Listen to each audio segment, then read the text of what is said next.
30-дневен притвор за монструмот од Кичево кој до смрт го претепа сопственото чедо. Полицијата која го сомничи за сторено кривично дело убиство го спроведе во затворот во Битола.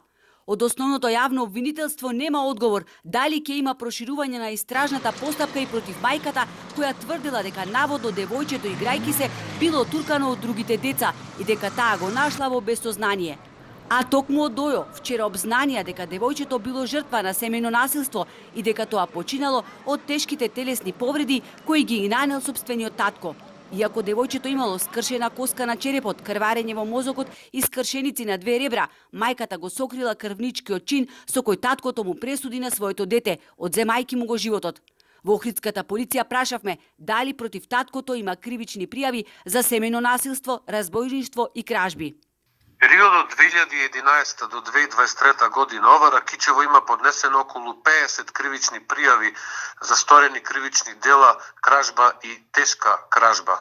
Во 2013 година со судски пресуди ФД во 2 случаи бил осуден на затворска казна во траење од 6 месеци и една затворска казна во траење од 3 месеци.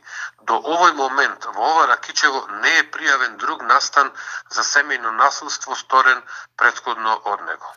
Од Кичевскиот центар за социјални работи вела дека за трагичниот настан со претепување на детето, кој после 22 дена почина во болничка постела, воопшто не били известени од страна на семејството, МВР и други институции.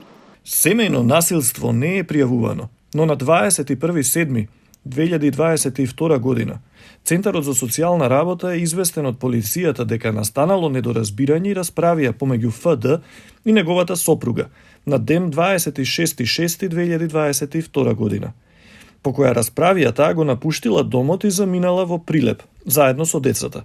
После еден месец, таа се вратила дома заедно со децата и изјавила дека ги надминале недоразбирањата и продолжиле заедно да живеат. Од тој период до сега не се пријавени никакви проблеми од страна на ова семејство. Семејството било корисник на гарантирана минимална помош и никогаш кај стручниот работник не пријавило дека постои некој проблем во семејството. Правото на користење на минимална помош е прекинато на 1 март 2023 година, бидејќи таткото не се пријавувал во Агенцијата за вработување. Мајката која се грижела за децата не пријавила проблем во семејството со чинето од 9 члена, мајка, татко и 7 деца, од кои најмалото е починатото дете.